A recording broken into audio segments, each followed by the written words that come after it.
नमस्कार व्यूअर्स, मैं हूं अमीश देवगन और आप देख रहे हैं वीकेंड का सबसे भरोसेमंद कार्यक्रम। और आज वीकेंड के इस बड़े कार्यक्रम में हम बात करेंगे चुनाव की। और क्या 14 नवंबर को चुनाव में कुछ बड़ा होने वाला है। 14 नवंबर में किसका नंबर लगेगा उसकी हम बात करेंगे।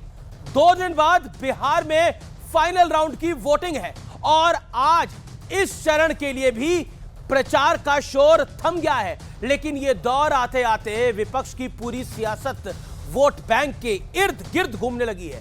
तो बीजेपी कह रही है कि हर बार की तरह चुनाव में भी विपक्ष ने तुष्टीकरण को सियासत का सबसे बड़ा हथियार बना लिया है, क्योंकि अब वोटिंग उस सीमांचल में होने वाली है जहां मुस्लिम वोट सबसे निर्णायक माना जाता है। लेकिन विपक्ष का आरोप है कि ऐसे मुद्दे उठाकर विपक्ष ध्रुवीकरण की चाल चल रहा है। तो आज इसी मुद्दे पर जनता जनार्दन के बीच, मेरे युवा मित्रों के बीच देश की सबसे बड़ी पॉलिटिकल बहस।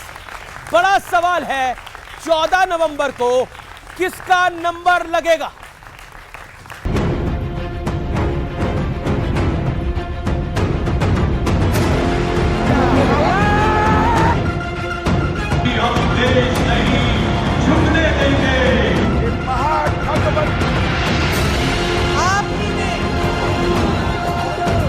मंगलवार को बिहार में दूसरे और अंतिम चरण की वोटिंग होनी है, इसीलिए सियासी तापमान ऑल टाइम हाई पर पहुंच गया है और वार पलटवार में कोई कोर कसर नहीं छोड़ी जा रही।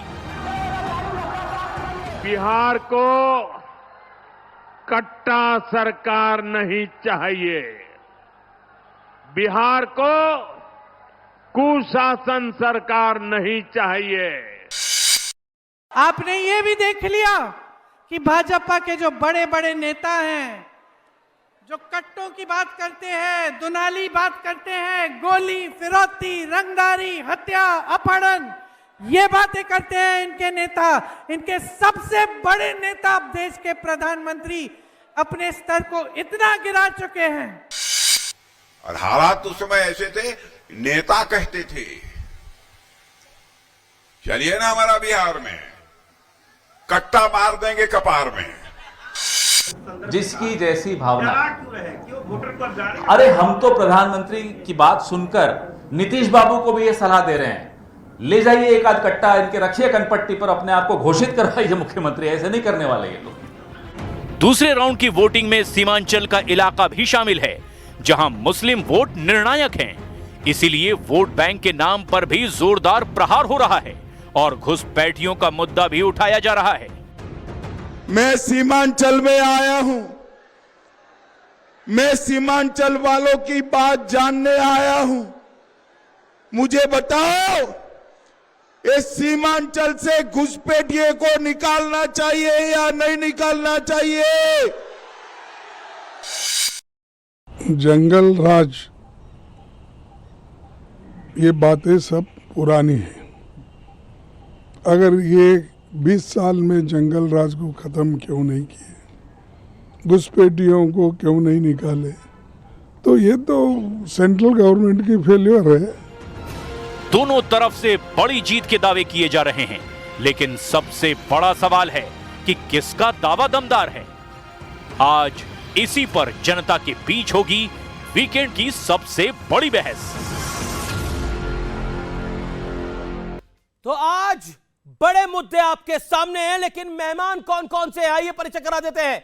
जोरदार तालियों के साथ अभिनंदन करिए भारतीय जनता पार्टी के लोकप्रिय प्रवक्ता, member of parliament doctor Sudhanshu Trivedi का, समाजवादी पार्टी के नेता प्रवक्ता फराज किदवई साहब का, सोमनाथ भारती पूर्व लॉ मिनिस्टर हैं, 2 टाइम के एमएलए हैं, उनका अभिनंदन है। मेरे साथ सतीश के सिंह हैं, वरिष्ठ पत्रकार हैं। मेरे साथ मनोज सिंह हैं, मैट्रिक्स के चेयरमैन हैं। आप तमाम लोगों का अभिनंदन है इस चर्चा के अंदर और मेरे युवा मित्रों का जनता जनार्दन का जोरदार स्वागत है। फर्स्ट राउंड में आपको एडवांटेज किसकी दिख रही है सतीश के सिंह? फर्स्ट राउंड में एडवांटेज किसकी दिख रही है? देखिए इस चुनाव के मेरे इस चुनाव एक मिनट इस चुनाव का एक लाइन हाँ, एकमात्र विजेता नीतीश कुमार है, जिन्होंने बीजेपी को अपने आप में सरेंडर करा दिया बीजेपी को। अरे तब नीतीश फराज भाई नीतीश बोल रहा हूं, नीतीश। पहला राउंड आपको किसके पक्ष में जाता हुआ दिख रहा है? देखिए, मैं पहले भी बोल चुका हूं और अभी बोल रहा हूं, 14 नवंबर को लालू का लाल शपथ लेगा। लालू का लाल। सुधांशु त्रिवेदी, पहले राउंड में क्या लग रहा है आपको? 14 नवंबर किसका नंबर? 14 नवंबर एनडीए शानदार तरीके से आ रहा है और बाल दिवस पर बाल बुद्धि वाले छाती पीटते नजर आएंगे। सोमनाथ भारती। देखिए, कोई पार्टी जीते, कोई पार्टी हारे, कोई अलायंस जीते, कोई अलायंस हारे, बिहार जीत रहा है कि नहीं जीत रहा है? आपको कोई लेना देना नहीं है। बिहार जीत रहा है कि नहीं जीत रहा है? केजरीवाल जी प्रचार करने जाएंगे, ये तो बता दीजिए। क्या बोल रहा हूं आपको? केजरीवाल जी जीत रहा है कि नहीं प्रचार जीत रहा करने है? जाएंगे, हाँ या ना? सबसे बड़ा मुद्दा है कि क्या बिहार जीत रहा है कि नहीं जीत रहा है? अरे बिहार तो जीतेगा ही, इस चुनाव के बाद, लोकतंत्र तो जीतेगा ही। मैं पूछ रहा हूं आपसे, केजरीवाल जी जाएंगे? आप अपनी पार्टी के नेता का जवाब तो दे नहीं रहे। केजरीवाल जाएंगे नहीं जाएंगे? पलायन बंद हो जाएगा? अरे केजरीवाल जी मुझे चंडीगढ़ से जाएंगे या दिल्ली से जाएंगे? के स्कूल ठीक होंगे, ये चिंता मुझे। केजरीवाल जी जाएंगे नहीं जाएंगे? क्या वहां के बच्चों को अरे आप बता क्यों नहीं रहे हैं? हम बोल कुछ रहे हैं, आप सुनना कुछ। अरे मैं तो सवाल पूछ रहा हूं। क्या पूछ रहे हैं? मैं पूछ रहा हूं, केजरीवाल जी जाएंगे प्रचार करने के लिए बिहार में? आम आदमी पार्टी चुनाव लड़ रही है। केजरीवाल जी जाएंगे? आपको मैंने क्या कहा? आम आदमी पार्टी चुनाव लड़ रही है, केजरीवाल जी नहीं जाएंगे। और धड़ल्ले से चलिए, ओके धड़ल्ला ऐसा, केजरीवाल जी नहीं जा रहे। ओके मनोज सिंह, क्या पहले राउंड में क्या हो रहा है? चुनाव में बिहार की महिलाएं जीतेंगी, बिहार का बेरोजगार जीतेगा। एडवांटेज किसका? पहला राउंड एनडीए को मिलेगा। एनडीए को मिलेगा, आपको लगता है? चलिए अब रैपिड फायर राउंड है। सुधांशु त्रिवेदी, विपक्ष पर वोट बैंक वाला आरोप बीजेपी की ध्रुवीकरण की चाल है, हाँ या नहीं? बीजेपी अपना खेल खेलती है इसमें, हाँ या ना? सरासर गलत है भाई। बीजेपी चुनाव जीतती है अपने दम पे। ओके। 282 हमारे पहली बार आए थे, तब तो इनकी सरकार थी। मोदी जी के लगातार 3 बार 2/3 बहुमत मिला तो इनकी सरकार थी। इसलिए अब खिसियाहट और बौखलाहट में इस जंग की जरयत कर रहे हैं। अच्छा, राहुल गांधी ने वोट चोरी के मुद्दे पर बीजेपी को फंसा दिया है, हाँ या ना? जो फंसा हुआ है दूसरे क्या फंसा है? ओके, फराज किस भाई, क्या आपको लगता है कि वंदे मातरम सबके लिए जरूरी है या नहीं है, हाँ या ना? देखिए, जो सवाल दोबारा सुन लीजिए, जल्दबाजी मत करिएगा। वंदे मातरम सबके लिए जरूरी है कि नहीं है? वंदे मातरम गाना चाहिए नहीं गाना चाहिए? वंदे मातरम मैं बोल रहा हूं, वंदे मातरम। अबू आसिम आजमी गाएंगे? वंदे मातरम। अबू आसिम आजमी बोलेंगे वंदे मातरम? वो उनसे पूछिए। अरे वो उनसे पूछिए ना, पूछिए। बहुत बढ़िया। ओके, अच्छा, अबू आजमी और आजम खान में से समाजवादी पार्टी के लिए ज्यादा नुकसानदायक कौन है? दोनों बहुत फायदेमंद हैं। बहुत बढ़िया, दोनों बहुत फायदेमंद अभी कह रहे फायदेमंद है। सतीश के सिंह, क्या जनगण मन अंग्रेजों के स्वागत में लिखा गया था, हाँ या नहीं? मुझे नहीं लगता, मुझे तो राष्ट्रगान लगता है, इसलिए अच्छा है। ओके, वोट चोरी का आरोप लगाने वाला महागठबंधन अगर बिहार जीता तो कुर्सी ठुकरा कर छोड़ देगा? देखिए, कर्नाटक में कांग्रेस जीती थी, तब भी उसने जो है राहुल गांधी ने आरोप लगाया। ये कोई बात नहीं होती। एक जगह चोरी, एक जगह के विक्ट्री से फर्क नहीं। सोमनाथ भारती, SIR का विरोध घुसपैठियों के पक्ष में माहौल बनाना है। देखिए, कितने घुसपैठिया निकले इतने बड़े एक्सरसाइज के बाद? 389। क्या बिहार में प्रशांत किशोर दूसरे केजरीवाल होंगे? बिल्कुल नहीं। ओके, सुधांशु त्रिवेदी, मैं ओपनिंग रिमार्क्स आपको देता हूं 60 सेकंड के लिए और आपसे जानने की कोशिश करता हूं। आखिरकार SIR को लेकर बड़ा बवाल है। राहुल गांधी कह रहे हैं उन्होंने हाइड्रोजन बम फोड़ा है, अखिलेश यादव कह रहे हैं कि सही कह रहे हैं राहुल गांधी। क्या कहना चाहते हैं आप? लेकिन अमित शाह कह रहे हैं घुसपैठियों की पूरी को बचाने के लिए पूरा विपक्ष लामबंद हो गया है। देखिए, राहुल गांधी जिसे एटम बम और हाइड्रोजन बम कहते हैं, ये बड़ा किस्सों में आ रहा है, जबकि बम का धमाका तो एक ही बार में होता है। देखिए, वो पहले गए थे मलेशिया, वहां गए थे, मलेशिया में भी लंकावी गए थे। आप में से किसी को पता है कि लंकावी जाने के पीछे क्या था? वहां पे भी एक भारतीय नागरिक रहता है जो भारत से निष्कासित है, शांति का मसीहा कांग्रेस के नेताओं द्वारा कहा गया। अब ये महज संयोग था, कोई बात नहीं, लौट के आए, उन्होंने कहा मैं धमाका करूंगा, फिर इतना सा बोला। अब शक ये होता है कि शायद जितना दिया गया बाहर से उतना आके बोल दिया।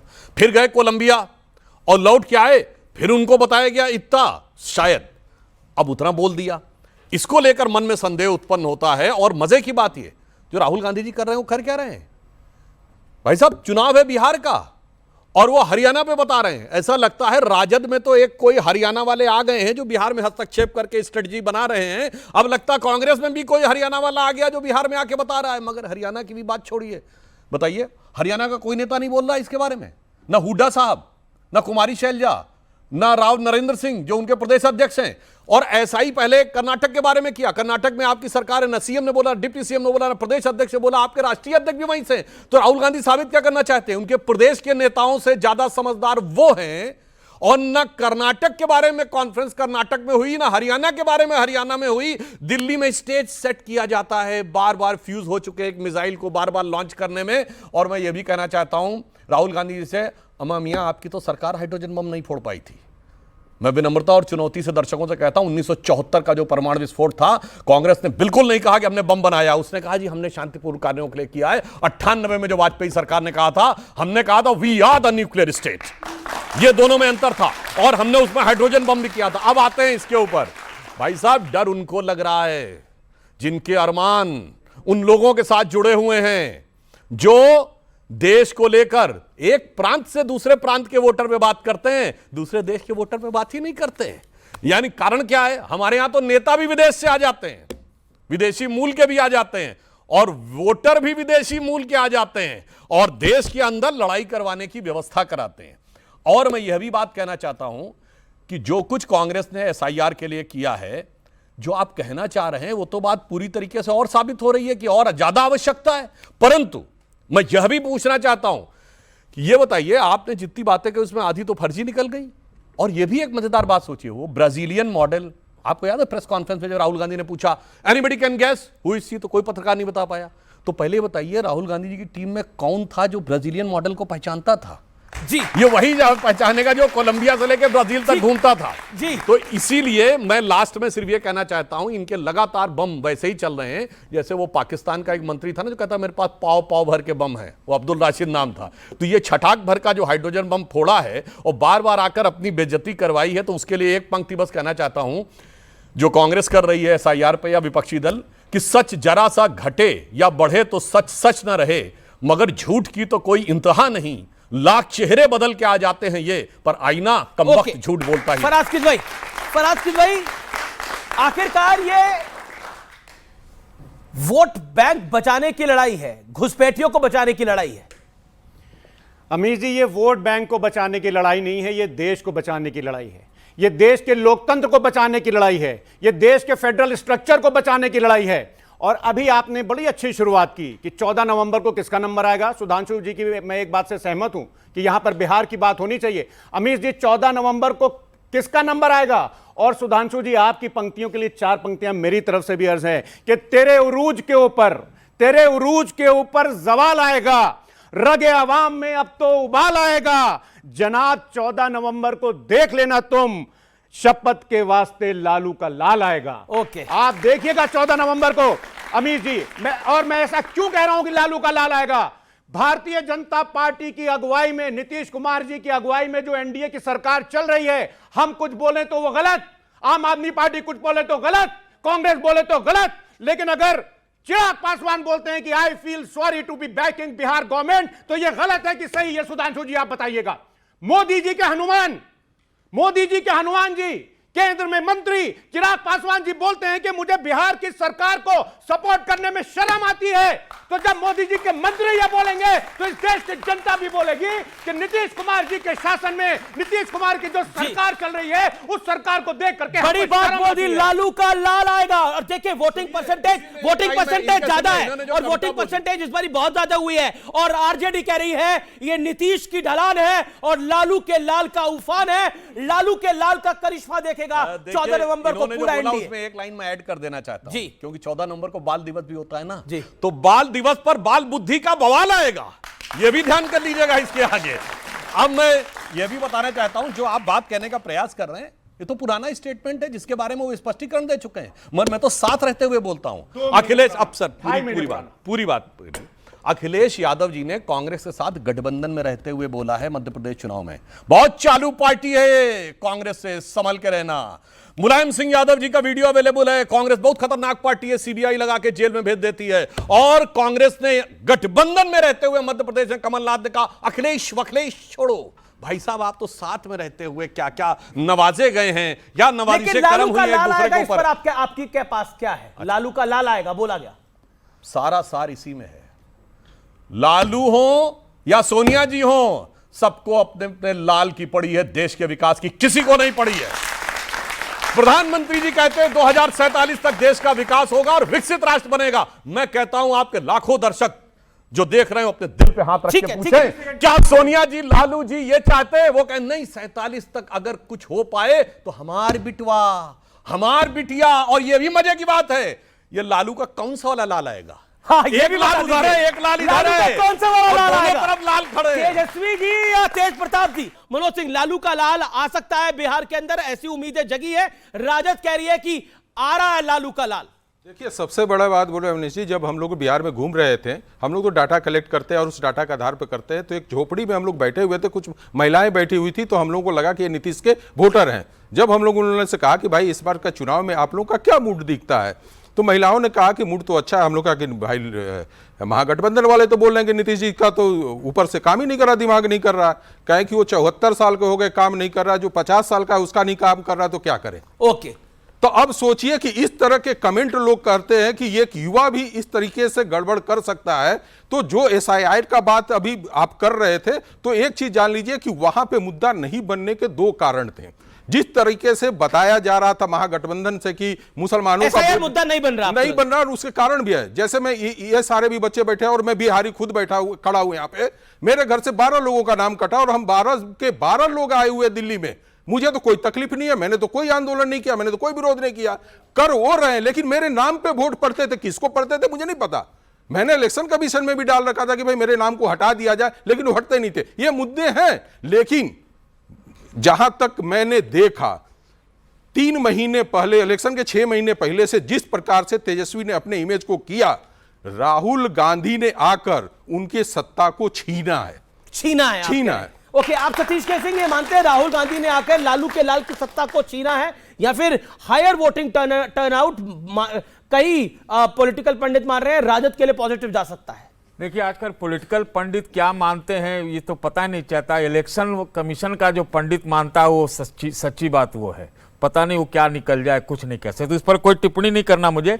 मैं लाल शब्द पे ही टिप्पणी करना चाहता हूं। जी, बिहार में भारतीय जनता पार्टी की बड़ी अभिलाषा थी कि उनका मुख्यमंत्री बैठ जाए, लेकिन बिहार के असली लाल ने NDA में होते हुए इनके बीजेपी के जो मंसूबे थे उसकी लंका लगा दी। मैं कहूंगा कि बिहार का असली लाल यहां नीतीश कुमार है, तो ये समझ लीजिए। और सुधांशु जी घुसपैठिया, सारे लोग घुसपैठिया, प्रधानमंत्री जी घुसपैठिया, अमित शाह घुसपैठिया बोलते रहते हैं। हमने तो सुना है कि इस बार जो वहां पर ये हुआ SIR, सिर्फ 390 घुसपैठिया मिले, 390। और जहां तक घुसपैठियों को हटाने की बात हो तो सुधांशु जी की सरकार का रिपोर्ट 11 साल का शायद 11,000 है। ओके, सुधांशु जी जवाब इस बात का जवाब देना चाहता हूं। मजे की बात यह है सतीश के सिंह जी समझ ही नहीं पा रहे हैं, ये जो जितने लाख गायब हुए हैं उनमें से कोई आके खड़ा नहीं हो रहा है कि मेरा वोट कटा है। वो क्या है, रहस्य यही है और वही तिलमिलाहट है सबके अंदर। ये होता घुसपैठिया, कोई आके कहता मैं घुसपैठियों में वोट देने आया हूं। सब ऐसे वरिष्ठ व्यक्ति हो के ऐसी बचकानी बात नहीं करनी चाहिए। जो वो होता वो किसी दूसरे के नाम पे, जैसे आपने बताया 12 वोट वहां हैं, जाके चुपचाप डाला हो। अब जब वो वोट कट गए, अब वो घुसपैठिया घर बैठ गए। जैसे चोरी करने वाला व्यक्ति कोई आपके घर की कॉल बेल बजा के नहीं आता है कि आप कहें कि देखिए साहब मुझे तो पता ही नहीं था। इसीलिए हम ये बात कहना चाहते हैं कि जो ये बात है, मगर फिर भी मैं एक बड़ी मजेदार बात कहते हैं, विपक्ष में 55 साल का तो युवा कहलाता है, 70 साल की बंगाल की बेटी है, 70 साल की दलित की बेटी है और 74 साल का बुजुर्ग है। ये थोड़ा लॉजिक आपको समझ में आता है क्या? ये लॉजिक समझ में आता है क्या? और मैं एक और बात कहना चाहता हूं, बिल्कुल दिल पे हाथ रख के, जो युवा वर्ग है अपने अपने दिल पे हाथ रख के कहे कि तेजस्वी यादव जी और राहुल जी, इनमें से किसमें किसको आपको लगता है कि उनमें इतनी योग्यता थी, अगर राजनीति में नहीं होते तो कोई अच्छी नौकरी पा गए होते? अगर थी तो उनकी बात पे यकीन करिए, नहीं तो जो खुद ना पा पाया वो दूसरे को बता रहा है कि साहब मैं करके दिखा दूंगा। जिसे एक पुराना फिल्म का डायलॉग था, सुनिए, एक पुराना फिल्म का डायलॉग था जिसमें एक नेता कहता हिसाब किताब हम तुम्हारा पूरा कर देंगे। तो उसमें तो वैसे जमात दूसरी थी, मगर मैं यहां बोले देता हूं उस फिल्म के डायलॉग को थोड़ा परिवर्तित करके, अरे आप क्या हिसाब किताब करेंगे तेजस्वी जी, हिसाब तो जनता करेगी और किताब आपके हाथ से नवीन जमात में छूट गई थी। ये जो तुष्टिकरण वाला कबूलनामा है, ये बिहार चुनावों में भारी पड़ेगा, जो रेवंत रेड्डी ने बोला और जो बीजेपी जिसको विषय बना रही है बार बार। बीजेपी कह रही है राहुल गांधी घुसपैठियों को बचाना चाहते हैं, और रेवंत रेड्डी कह रही है Congress is for Muslims and Muslims are for Congress. देखिए, अगर रेवंत रेड्डी पर यह सवाल खड़ा किया जा रहा है तो एक मुख्यमंत्री इस देश में ऐसा भी है जो 80-20 का नारा देता है और बटोगे कटोगे का नारा देता है। वो बिहार में भी दे रहा है। ये सही है क्या? ये सही है? नहीं, ये सही है क्या? वो पार्टी जो एक उस पार्टी को धिक्कार है, सुधांशु जी आपकी पार्टी को धिक्कार है कि जो देश के लिए लड़ने वाली कर्नल सोफिया कुरैशी को आतंकवादी की बेटी कहा था। आप वो मंत्री आज बना हुआ है, वो मंत्री आज बना हुआ है, हटाइए उसको। हमारे वाले तो माफी मांगी, प्रोफेसर राम माफी नहीं, हटाओ, अरे उसको हटाओ, उसको हटा के दिखाओ, तब कोई सवाल करना। आप कह रहे रेवंत रेड्डी को अगर आप कॉमनल मानते हो तो 80-20 और बटोगे कटोगे क्या मानते हो? इसमें मैं गंभीर बात बताता हूं। आप इस समय वंदे मातरम के भी 150 साल जी। प्रधानमंत्री जी ने कहा वंदे मातरम आपको पता है सबसे पहले कब गाया गया था? 1896 में कलकत्ता कांग्रेस अधिवेशन में, और उसकी अध्यक्षता रहमतुल्लाह अहमद सयानी ने की थी। कोई प्रॉब्लम नहीं थी। प्रॉब्लम कहां आई? 1923 में, जब मोहम्मद अली जौहर, जो बाद में मुस्लिम लीग के अध्यक्ष थे, वो कांग्रेस के अध्यक्ष थे, उन्होंने इस बात का विरोध किया कि साहब हम वो उतर गए, जमीन से नीचे उतर गए, मगर उसके बाद भी गाना वाला गाता रहा। मगर 1937 में जिन्ना के विरोध के बाद जब कांग्रेस पीछे हटी, वही तुष्टीकरण का विचार आज तक है। और उन्होंने जो हिस्से हटाए वो क्या थे? भारत माता की जीवंतता के प्रतीक थे, जिसमें कहा था तुम दुर्गा दश प्रहर धारिणी, कमला कमलदर विहारिणी, वीणा विद्यादायिनी, कमलाम अमलाम सुतलाम शस्य श्यामलाम मातरम वंदे। और जब आप ये कहते, उन्होंने कहा ये तो दुर्गा का प्रतीक है। हां, मैं कहना चाहता हूं, जब आप दुर्गा जी के प्रति कहते हैं तुम दुर्गा दश प्रहर धारिणी, तो पूरे देश से कैसे जुड़ते हैं? कलकत्ते की काली मां से जुड़ते हैं, कामाख्या जी से जुड़ते हैं, त्रिपुरा की त्रिपुर सुंदरी से जुड़ते हैं, मुंबई की मुंबा देवी से जुड़ते हैं, कन्याकुमारी से जुड़ते हैं, विंध्यवासिनी से जुड़ते हैं, वैष्णो देवी से जुड़ते हैं, और तो और हिंगलाज माता जो बलूचिस्तान में चली गई उनसे भी जुड़ते हैं, और ढाका की ढाकेश्वरी से भी जुड़ते हैं। इसलिए ये एक जीवंत राष्ट्र था। जो अंग्रेजों की मानसिकता वाले थे, जिनके लिए जमीन का टुकड़ा था, जिन्होंने टुकड़े को काट दिया, वो कभी इसको समझ ही नहीं सकते। ये वेदों के उस वाक्य से निकला जो प्रधानमंत्री जी ने कहा, माता भूमि पुत्रो हम पृथिव्या। इसलिए मैं ये पंक्ति कह के समाप्त करता हूं। साहब सुनिए, हम जानते क्या कहते हैं? अरे मातु सिंह वाहिनी में द्वार पे खड़ा हूं, तेरे कवि का निभाऊं धर्म ऐसा वरदान दे, और ज्ञान दे कि गीत लिखूं लेखनी विकास पे वक्त पढ़ने पे बैरियों से युद्ध ठाने ले, और तेरा हर रूपमा अनुपमन भावन है। मां भारती के लिए कहते हैं तेरा हर रूपमा अनुपमन भावन है, किंतु अभी आज तू प्रचंड रूप धार ले, और करना तुझी को है संहार देशद्रोहियों का, इसीलिए मां भवानी खप्पर सवार ले, और पाप के पुजारियों का करते हुए संहार, एक बार तेरा पुत्र भी तुझे निहार ले। ओके, जवाब। वंदे मातरम से क्या तकलीफ है? वंदे मातरम से क्या तकलीफ? अब सुनिए, अभी इन्होंने कुछ पंक्तियां सुनाई। आपके नेता अबू आजमी कह रहे हैं कि हम वंदे मातरम नहीं गाएंगे, क्या तकलीफ है? सर मैं आ रहा हूं, मैं उस पर आ रहा हूं। देखिए सुधांशु जी जब बात करते हैं मां भारती की, मां भारती के बारे में यह भी लिखा है कि उत्तरम यत् समुद्र से हिमाद्रश्च दक्षिणम वर्षम तद भारतम नाम भारती यत् संतति। क्या मतलब हुआ इसका? इसका मतलब तो यही हुआ ना कि जिसके दक्षिण में हिमालय है, जिसके दक्षिण में समुद्र है, और जिसके उत्तर में हिमालय है, उसके बीच में रहने वाले सब भारत मां की संतानें हैं। तो फिर 80-20 आप क्यों करते हैं? क्यों कहते हैं आपके मुसलमानों को हम घुस घुस करके मारेंगे? बताइए। दूसरी बात सुनिए, नहीं सुनिए, अब पूरी बात मेरी होने दी है, अब मेरी पूरी बात होने दी है। अभी आपने वंदे मातरम की बात की, 1937 की बात की। अटल विचार मंच 25 दिसंबर 2024, अश्विनी चौबे जी का प्रोग्राम, रघुपति राघव राजा राम पतित पावन सीताराम। किसका भजन है ये? किसने रुकवाया? भारतीय जनता पार्टी के लोगों ने। किसका भजन है? बोलिए किसका भजन है? गांधी जी का नहीं है, गांधी जी का सबसे प्रिय भजन, रघुपति राघव राजा राम पतित पावन सीताराम को भारतीय जनता पार्टी के लोगों ने रुकाया। बताइए, लेकिन उस भजन को भी बदला गया। गांधी जी ने भजन को बदला। गांधी जी ने बोला रघुपति राघव राजा राम ईश्वर अल्लाह तेरो नाम। ये भजन कुछ और था। सुनिए, वो पूरा भजन ये था, रघुपति राघव राजा राम सुंदर मेघा शालिग्राम, और उसको रघुपति ईश्वर अल्लाह तेरो नाम करके बिरला मंदिर में गनवा दिया। औकात हो मस्जिद में गवा के दिखाओ ईश्वर अल्लाह तेरो नाम, दिखाओ औकात है अगर किसी की। राहुल गांधी का है कि दिखा ले, मेरी औकात है। सुनिए, और दूसरी बात, इन्होंने एक झूठ बोला, इन्होंने कहा कि कोई हिंदू मस्जिद नहीं बनवा सकता। आप मस्जिद बनवाइए, मैं बनवाऊंगा, मैं चुनौती देता हूं आपको। ये मस्जिद बनवा सकता है? नहीं, अभी आपने कहा था ना कि कोई काफिर। हाँ बिल्कुल ना, आप मौलाना करवाइए, आप बनवाइए, मैं बनवाऊंगा। बताइए, मुफ्ती बनवाइए। अरे आप कौन है भाई? आपकी हैसियत औकात हो तो बनवाइए। आपने बोला था ना कि अगर औकात हो, मैं मुसलमान हूं, मैं बोल रहा हूं। मैं बोल रहा हूं आप बनवाइए। सुनिए, अब सुनिए, अनाउंस करिए, घबराइए नहीं, आप अनाउंस करिए, आपको बोल रहा, सुनिए, अनाउंस करिए, आप परेशान क्यों हैं? अनाउंस करिए। अरे सुनिए, आप कौन है? अनाउंस करिए। आप मुल्ला है, मौलवी है, हाफिज है, मुकर्रम है, क्या है वो? मैं ये बोलने रहा कह रहा मुल्ला मौलवी से कर लो। पर ये मस्जिद क्यों बनवाएंगे? लोगों के सर्टिफिकेट पर सुधांशु त्रिवेदी क्यों मस्जिद बनवाएंगे? मैं जवाब दे रहा हूं, अब सुनिए, अब जवाब देता हूं, अब नहीं, सुनो, पर ये विषय अब मैं दूसरा हो रहा है। मैं जवाब देता हूं, सुनिए, और एक सुनिए, बात और है, भाई, एक अब बात बोल और लूं है। मैं, अब बोल लूं, सुनिए, ये हलाल सर्टिफिकेट क्या होता है कि जो काटा जाता है वो काटने वाला भी मुसलमान होना चाहिए, वरना पवित्र नहीं होता। तो मस्जिद कैसे पवित्र हो जाएगी? बोलो मेरे भाई। अच्छा बताइए, अभी आप कह रहे हैं सरदर्द समान है। मुलायम सिंह ने कहा था मस्जिद बनवाऊंगा, कितनी ग्रोथ रेट थी देश की? बोलो कितनी महंगाई रेट थी? बोलो 13% महंगाई की रेट थी, सोना गिरवी रखा जा चुका था, और उस समय कह रहे थे मस्जिद बनवाएंगे, बेरोजगारी प्रचंड थी। क्या बात कर रहे हैं मेरे भाई? आज बिहार के 64% लोगों की इनकम 10,000 से कम है। बताइए 20 साल से किसकी सरकार है? बताइए 20 साल से किसकी? नीति आयोग बोलता है जिसके चेयरमैन प्रधानमंत्री होते हैं। क्या प्रधानमंत्री जी झूठ बोल रहे हैं कि बिहार की पर कैपिटा इनकम इस देश की सबसे कम है? छत्तीसगढ़ की आधी और उड़ीसा की एक तिहाई। अब देखिए, मैं निवेदन करूंगा विषय पर। अबू आसिम आजमी आप ही की पार्टी के नेता हैं, मुंबई के चीफ हैं, रईस शेख आप ही की पार्टी के नेता हैं, इन दोनों ने विरोध करा है वंदे मातरम बोलने का। क्यों? अभी आप कह रहे हैं कि ईश्वर अल्लाह तेरो नाम, वंदे मातरम में क्या आपत्ति है? वो तो राष्ट्रीय गीत है। वंदे मातरम में किसको आपत्ति होगी? है किसी को आपत्ति वंदे मातरम पे? जवाब दीजिए।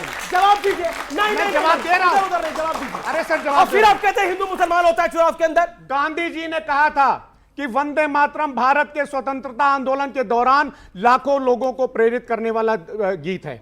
Point number 1। लेकिन तो गांधी जी कुछ मानते थे कि इस गीत के कुछ हिस्से देवी दुर्गा के रूप में मां की आराधना वाला भाग कुछ लोगों की धार्मिक, बस यही तो सारी प्रॉब्लम की जड़ थी। यार ये सुनते नहीं, यही प्रॉब्लम की जड़ थी। देखिए ये प्रॉब्लम है। ओके, ये प्रॉब्लम अगर अबू आसिम साहब अगर एक बात बोल रहे हैं, उनकी एक राय है, मैं बताता हूं वंदे मातरम मेरी ये राय है। अब सुनिए, लेकिन गांधी जी की भी उस पर एक राय थी। लेकिन हाथ जोड़ करके निवेदन है कि बच्चों को नौकरी दे दिए। अरे बच्चों को एक सेकंड बताइए, लॉ एंड ऑर्डर दे दिए। मत उलझाइए मंदिर मस्जिद में, मत उलझाइए। वंदे मातरम ना मंदिर है ना मस्जिद है, वंदे मातरम राष्ट्रीय गीत है। कमाल की बात कर रहे हैं। एक मिनट सुनिए, दुनिया का सबसे बड़ा मुस्लिम देश कौन है? नाम बताइए। अरे अभी इंडोनेशिया के हम 20 बार सुन चुके हैं। चलिए, इंडोनेशिया है, सुन चुकी है। अब सुनिए, 20 बार सुन चुके हैं। अच्छा, ठीक है, सुना 20 बार सुने था, कान खोल के ध्यान दो, उससे बड़ा मुस्लिम होने लगे हैं। सुनिए, अमेरिका में, इंडोनेशिया के, पुराना क्या हो गया?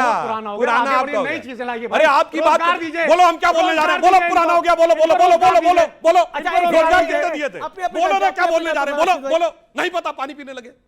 अब मैं बताता हूं, दुनिया के सबसे बड़े मुस्लिम कंट्री इंडोनेशिया की, जो अमेरिका में एम्बेसी है, मैसाचुसेट्स एवेन्यू, जाके नेट पे चेक करिएगा, उसके बाहर 11 फुट की देवी सरस्वती की मूर्ति लगी हुई है, और उसके नीचे 3 बच्चे पढ़ रहे हैं। वो कहते हैं ये हमारी संस्कृति है, इसका इबादत से कोई प्रॉब्लम नहीं है। सर, मेरा सवाल ये है कि हम, पहली बात तो हम स्टूडेंट्स अपने हिसाब से, अपना क्वालिफिकेशन के हिसाब से हम ले सकते हैं अपने जॉब्स, हिंदू मुस्लिम करके हमको नहीं चाहिए कोई जॉब। दूसरी बात ये जो आप दिखा रहे हैं कि मुस्लिमों पर इतना अत्याचार हो रहा है, ये हो रहा है, वो हो रहा है, लेकिन आपको नहीं लगता कि आप हिंदुओं पे ये सब थोप रहे हैं कि आप लोग ये हमारे साथ कर रहे हैं? ये क्या डेरोगेटरी ये नहीं है, ये डेरोगेशन है हमारे हिंदुओं के ऊपर।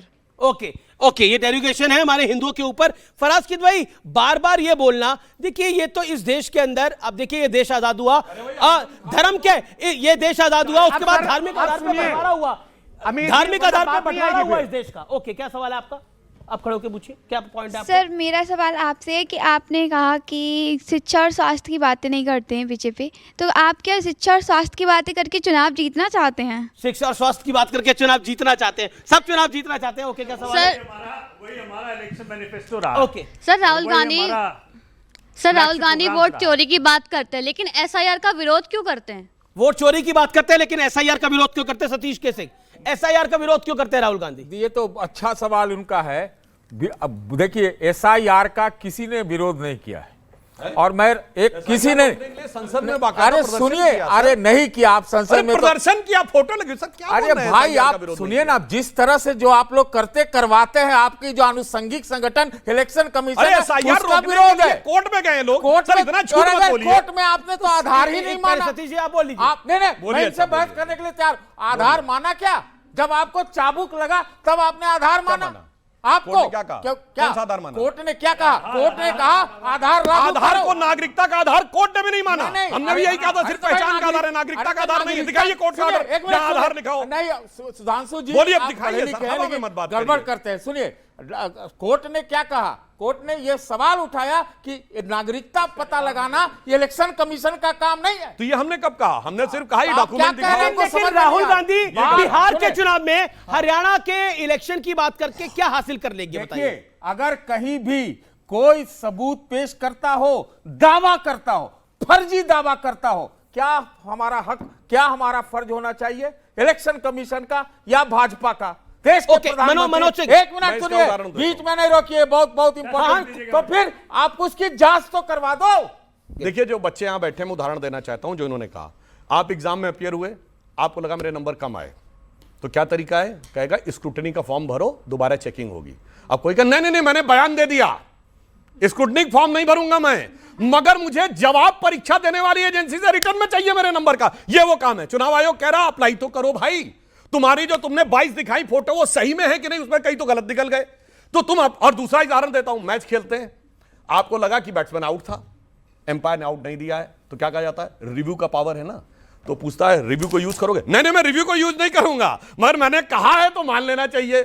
अब सुनिए तीसरा उदाहरण, कोई कहे किसी के यहां चोरी हो गई, पुलिस से कार्रवाई करो, तो कहेगा ना FIR दर्ज कराओ। कहेगा नहीं, FIR भी नहीं दर्ज कराऊंगा, कहूंगा 1 साल पहले मेरे यहां चोरी हो गई थी, जबकि मेरे घर के अंदर सारे लोग बैठे हुए थे, मैं बयान दे रहा हूं, इतना काफी। जानते क्यों? अरे अपने आप को शहंशाह आलम समझते हैं, शहजादा समझते हैं, मेरा बयान दे दिया काफी है, मैं लिखित में नहीं दूंगा, अन्यथा पूछिए कोई परीक्षा एजेंसी बगैर स्क्रूटनी का फॉर्म भरे नंबर चेंज कर दे, कोई मैच का डिसीजन बगैर रिव्यू की रिक्वेस्ट हुए चेंज कर दे। चुनाव आयोग कह रहा है रिक्वेस्ट तो करो। तो बोलने दीजिए। बोलिए। कर्नाटक के SIT ने यह पाया कि एक वोट को हटाने के लिए, डिलीट करने के प्रयास के लिए 80 रुपया दिया गया। कुछ पता कर पाए माननीय सांसद? एक मिनट सुनिए, दिया, कहां से दिया गया, किसने प्रयास किया? ये नहीं बताए, इलेक्शन कमीशन बता दे। इलेक्शन कमीशन नहीं, ये बता दे। जवाब ये बता दीजिए, कौन से संविधान में पावर है स्टेट की किसी एजेंसी को चुनाव आयोग से जवाब तलब करने की?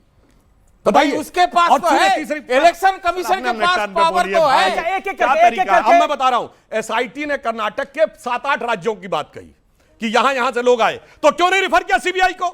7-8 राज्यों का कर्नाटक जी। ऑडियंस के सवाल को ऑडियंस के सवाल को क्या सवाल है? सर, मेरा सवाल सर से है कि इन्होंने कहा कि लालू का लाल आएगा, बवाल आएगा, तो इसका अर्थ यही है कि लालू का लाल आएगा, बवाल आएगा, रोजगार आएगा। तो सर, लालू के लाल एक बार थे, तो उनकी एक वीडियो वायरल हुई थी जिसमें उन्होंने कहा था कि अपनी जेब से रोजगार देगा या किसी का वो रोजगार देगा।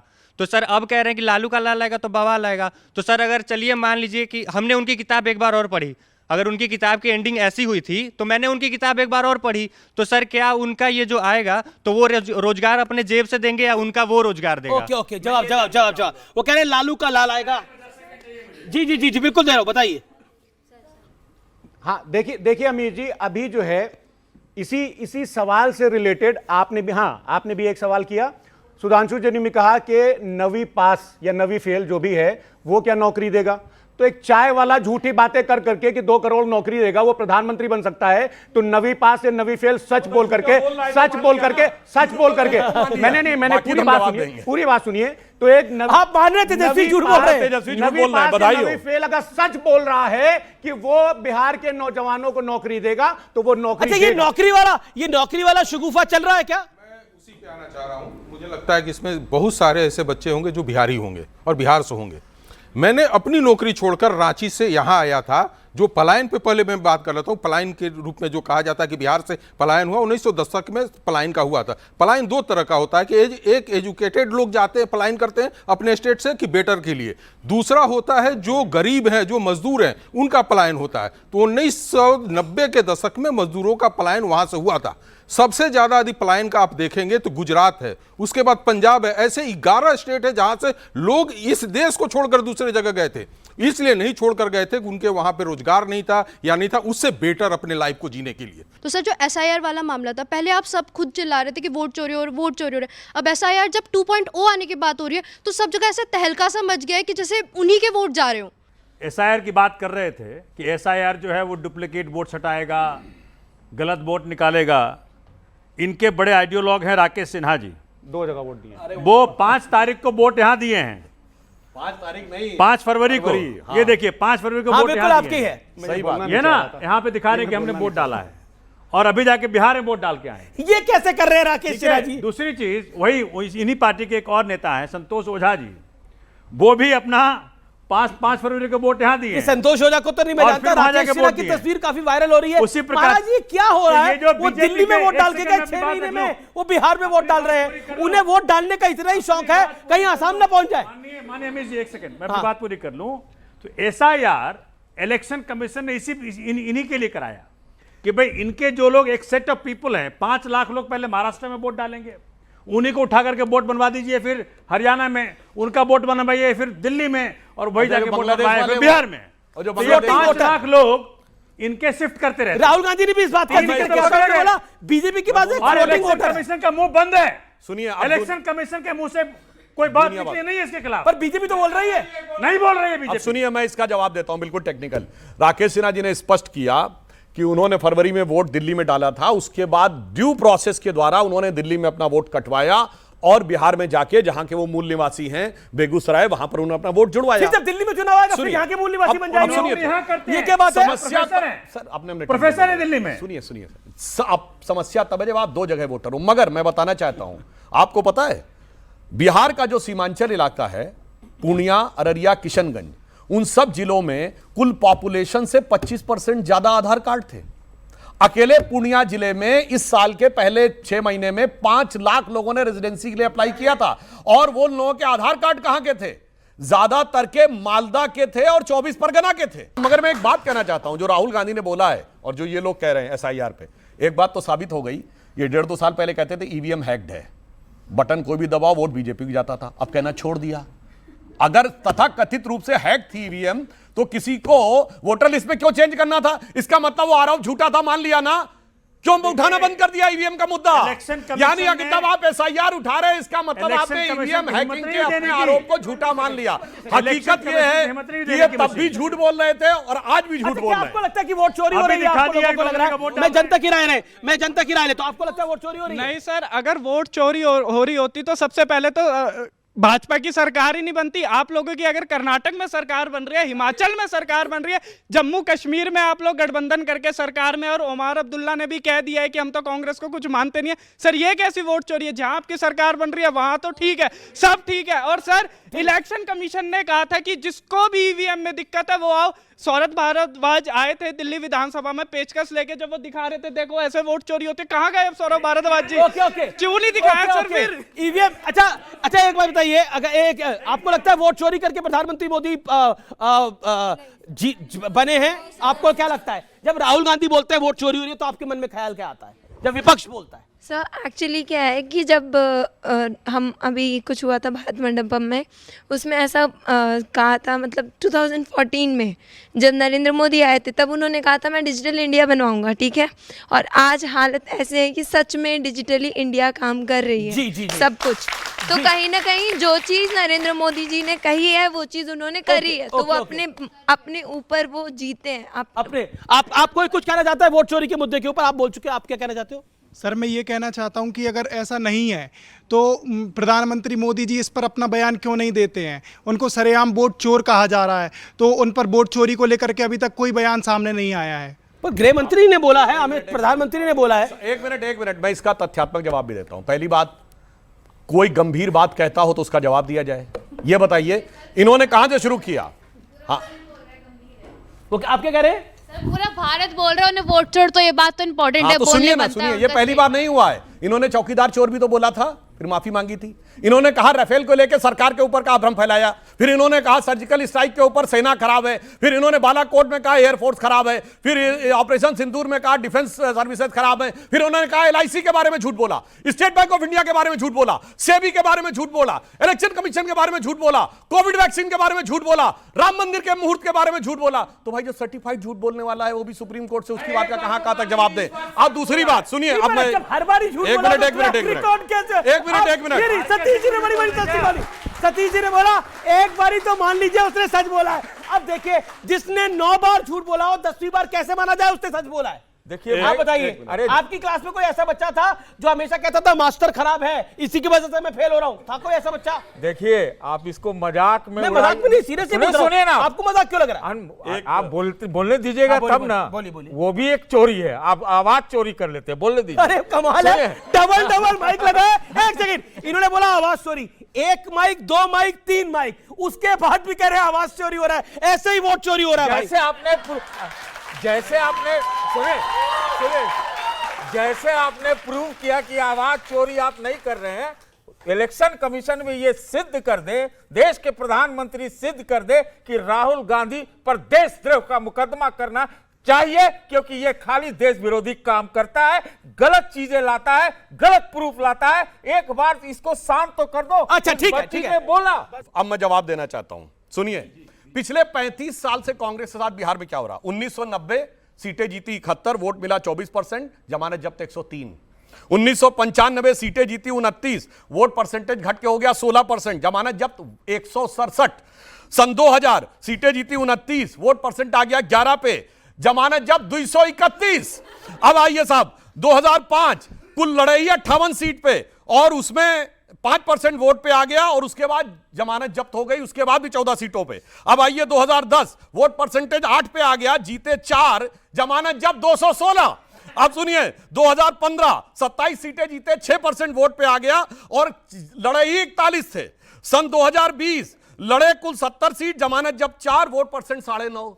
ए भैया राहुल गांधी बता दो, 35 साल से ये तुम्हारा वोट ऐसे करके उड़ रहा है, वो कौन चोरी कर रहा था भाई? नहीं मिला। मैं योगी आदित्यनाथ को यहां लाता हूं। योगी आदित्यनाथ की एक पिक्चर है कि उन्होंने लॉ एंड ऑर्डर की सिचुएशन को बेटर कराया उत्तर प्रदेश के अंदर, पॉइंट नंबर 1।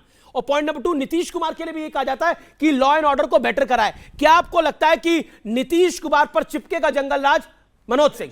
महिलाएं जो इनको 30,000 रुपया मिला और जिनको नहीं भी मिला है, दोनों तरफ से नाराजगी व्यक्त भी कर रही है कि नहीं मुझे 30,000 नहीं मिला है, लेकिन वो बोलती हैं कि वो जो शासन जो 20 साल गुजारा है उससे हम बेहतर है कि हमें जो लेकिन सरकार अब पीढ़ी नहीं हो गई है। हाँ। जो 5 साल का बच्चा था, वो आज 25 साल का हो गया। उसने सिर्फ जेडीयू की सरकार देखी है, बीजेपी की सरकार देखी है। आप बात को समझिए, आप बच्चों को एक गलत तरीके से समझाते हैं। दिल्ली के बाजारों में घूमेंगे तो लोग जानते हैं रिक्शे वाले को, ठेले वाले को बिहारी कहकर साइड करते हैं, और मैं उनको बोलता हूं कि जो आप उसको बिहारी बोल के बोलते हो, जो सामने बिल्डिंग बन रही है इसमें काम करने वाला 80% बिहारी है, लेकिन इस घमंड में मत रहना कि इसमें जो चेयर लगेगा उसमें दूसरा कोई आएगा, बिहारी आकर बैठेगा। आप उस सम्मान के तो लग देखिए बिहारी बच्चे को, आप ये मत कहिए ये जितने बच्चे पढ़ने आए वाली स्टेटमेंट है प्रधानमंत्री की, आपको लगता है it will go down well और इसका नुकसान होगा? नहीं, आप चीजों को समझिए, कहां पे कौन कैसे वोट को प्रभावित कर रहा है। मैं उसी चीज को बता रहा था आपको कि एसआईआर के तार कहां पे। ये तर्क बड़ा विचित्र है। अगर हम ऐसे माने तो आज देश को आजाद हुए 78 साल हो गए, तो जिनकी उम्र 90 साल या उससे कम है उनको तो देश की आजादी का अंग्रेजों की कोई बुराई देखी नहीं तो पता अंग्रेज ठीक हो गया। ऐसा पर थोड़ी चलता है कि साहब जिस आज पीढ़ी ने देखा नहीं तो पता नहीं। अरे देखा नहीं तो उसे याद करना चाहिए। 15 अगस्त 26 जनवरी इसीलिए मनाया जाता है ताकि याद रहे कि हमारे साथ क्या हुआ था, इसलिए हर चुनाव में याद करना जरूरी है। याद कराते हैं कि बार बार बीजेपी कहती है सपा गुंडों की पार्टी है, और बार बार मायावती का वो नारा याद दिलाती है। हमने नहीं कहा था, यूपी में नारा एक ही पार्टी ने लगाया था, चढ़ गुंडन की छाती पर मुहर लगाओ हाथी पर। हमने नहीं कहा था। दलितों की पहली मुख्यमंत्री जिसको जान से मारने की कोशिश 2 जून 1995 को की थी, और मैं कोट करके बोल रहा हूं, ये गुंडागर्दी में यूपी का यादव परिवार और बिहार का यादव परिवार जुड़ जाता है। मेरे पास वो लेटर है, एक लाइन कह दूं, 31 मई 1995 को काशीराम जी ने मुलायम सिंह सरकार से विड्रॉ करते हुए जो लेटर लिखा है उसमें उन्होंने सीधे सीधे लिखा है, due to consistent atrocities on Dalit people and no remedy. Hindi में कह दूं, लगातार दलितों सरकार से कोई समाधान दुखी होकर विड्रॉ कर रहे हैं। जवाब ठीक। सुधांशु जी, सुप्रीम कोर्ट को मानते हैं आप नहीं मानते हैं, हाँ या ना? अरे आप नहीं मानते। नहीं, हाँ या ना? हाँ या ना? क्योंकि आप कहते हैं हाँ या ना? मस्जिद रहेगी। हाँ ना? आप नहीं मानते। हाँ या ना? आप मानते हैं ना? सुप्रीम इसमें क्या हाँ या ना? सुप्रीम कोर्ट बोलता है there is a complete breakdown of rule of law in Uttar Pradesh. Supreme court अप्रैल 2025 मैं चुनौती देता हूं, सुप्रीम कोर्ट ने बोला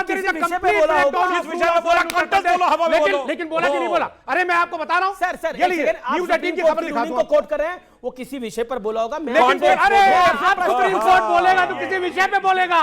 सुप्रीम कोर्ट अगर बोलेगा कि there is a complete breakdown of rule of law in Uttar Pradesh तो वो किसी विषय पे बोलेगा। बोलिए। अरे बोला कि नहीं बोला बताइए। नहीं, किसी कॉन्टेक्स्ट में इसमें नहीं बोला है। ये लीजिए, बोलिए, ये लीजिए, ये मैं आना छोड़ दूंगा डिबेट में। अरे बोलिए मैं ना। आना छोड़ दूंगा डिबेट में। अरे Times of India April 2025 there is a complete breakdown of rule of law in Uttar Pradesh. Supreme Court की फोटो बच्चों लगी। अच्छा आप सुनिए, ये ऐसे ही झूठ लाते हैं, ये ऐसे ही झूठ लाते हैं जैसे प्रधानमंत्री जी ने झूठ बोला था। एक मिनट, अगर न्यूज है, अगर न्यूज है तो सुनिए, बोलिए जो बोलते हैं कि सुप्रीम केस देश में लॉ एंड ऑर्डर पर नीतीश लॉ एंड ऑर्डर के विषय पर चुनाव जीतते हैं, योगी जीते हैं चुनाव लॉ एंड ऑर्डर के विषय। अगर अखबार में छपी न्यूज पे है तो मार्च 2017 में टाइम्स ऑफ इंडिया में मुलायम सिंह के हवाले से छापा गया कि मेरा बेटा औरंगजेब हो गया। बोलो, अगर अखबार में छपी खबर ये करना है, बोलो हाँ या ना। सुप्रीम कोर्ट ने नहीं बोला। आप बोल रहे सुप्रीम कोर्ट ने नहीं बोला। अखबार में सुप्रीम कोर्ट ने नहीं बोला। सुप्रीम कोर्ट ने नहीं बोला के बारे में जनरल नहीं बोला। कोई जनरल नहीं बोला। इस कॉन्टेक्स्ट में मैं डिबेट में आना छोड़ दूंगा। अरे क्यों हम चाहते हैं आप आए, मतलब अरे हम चाहते हैं आप आए, हम चाहते हैं आप आए, ऐसे हम नहीं चाहते कि आप नहीं आए, हम चाहते हैं क्या आप लोग चाहते हैं ना डिबेट में आए तो सब तो आप हम चाहते हैं आए। अच्छा ऐसे अखबारों में अब उन्होंने बोला टाइम्स ऑफ इंडिया में लिखा था, टाइम्स ऑफ इंडिया में लिखा था मुलायम सिंह यादव के हवाले से, उस पर जवाब देंगे फिर फंस जाएंगे ना। नहीं बिल्कुल नहीं फंसेंगे। अभी आपने उत्तर प्रदेश के लॉ एंड ऑर्डर की बात, मैंने तो बिहार के लॉ एंड ऑर्डर की बात की। आपने योगी जी की बात की थी। जी उत्तर प्रदेश के लॉ एंड ऑर्डर की। तो Yogi ji law and order में जीत के आए हैं चुनाव। ये किसने नीतीश कुमार जीते हैं चुनाव। किस रिसर्च में लिखा है? किस रिसर्च में लिखा है? अरे जीते लिखा हुआ है, कहां लिखा हुआ है? कौन सी रिसर्च है? 2022 में मैंने अपने सर्वे में बोला था कि लॉ एंड ऑर्डर एक उत्तर प्रदेश का बहुत बड़ा ये है। मेरा चैनल पे बोला था, लोगों ने उस बात को मेरा एक सर्वे है, मेरा एक सर्वे है जो बता रहा है कि लॉ एंड ऑर्डर पे बिहार की सरकार जा रही है। इनकी तो कंपनी है। अरे नहीं, अरे उनकी कंपनी है मटीस, वो कंपनी सर्वे कराती है। आप कह रहे मैंने भी सर्वे करा, आपकी कंपनी कौन सी है? आपकी रिसर्च कौन सी है? हम भी रिसर्च स्टूडेंट रह चुके हैं, 20 साल रिसर्च की हमने। उत्तर प्रदेश विधानसभा का वीडियो अवेलेबल है जिसमें योगी जी ने कहा हम माफिया को मिट्टी में मिला देंगे। तो तुरंत अखिलेश जी ने खड़े होकर कहा आप कैसी भाषा बोल रहे हैं? अरे यूपी में माफिया की वो स्थिति हुई है जो एक गीत चलता था चुनाव के समय कि बिलवा में घुस जाएगा सब सांप बिच्छू गोजर चलेला जब चाप के बाबा का बुलडोजर। ओके मैं रुक करता हूं। क्या आपको लगता है लॉ एंड ऑर्डर योगी के राज में और नीतीश के राज में बेटर हुआ है? इस पर अपनी राय कौन रखना चाहते हैं? ओके आप पहले बोल चुके हैं, आप क्या कहना चाहते हैं? क्या योगी के राज में लॉ एंड ऑर्डर बेटर हुआ है? हाँ ऑफ कोर्स बेटर हुआ है क्योंकि वहाँ पे अयोध्या में राम मंदिर बना है, वहाँ पे इकोनॉमी अच्छी हुई है, जितने भी माफिया हैं उन्हें हटाया गया है और लॉ एंड ऑर्डर बिल्कुल सही चल रहा है योगी के राज में। लॉ एंड ऑर्डर बेटर हुआ है आपको लगता है? यूपी में लॉ एंड ऑर्डर बिल्कुल सही हुआ है क्योंकि मुझे भी पता है जब से यूपी में योगी जी की सरकार आई है ना तब से हम लड़कियों को अगर रात को 9:30-10 बजे भी बाहर निकलना होता है ना तो हमें 4 बार सोचना नहीं पड़ता है। वहीं जब योगी जी की सरकार नहीं थी तो हमें 4 बार सोचना पड़ता था। ओके ये पॉइंट है। ओके चलिए तो फिलहाल आज के वीकेंड एडिशन में इतना ही। आज का विचार व्यूअर्स, खुद को खुद के अंदर ही सर्च करो, अपने कर्मों पर कभी तो रिसर्च करो। आज के स्पेशल ब्रॉडकास्ट को आपने देखा, आपका बहुत बहुत अभिनंदन। मेरे युवा मित्रों का बहुत बहुत धन्यवाद, जोरदार तालियों से आपका धन्यवाद। लेकिन 11 नवंबर को वोट जरूर डालिएगा और 14 नवंबर को गिनती न्यूज 18 इंडिया पर होगी, जरूर देखिएगा। न्यूज 18 नेटवर्क पर होगी, जरूर देखिएगा। आपको मेरा नमस्कार, गुड नाइट।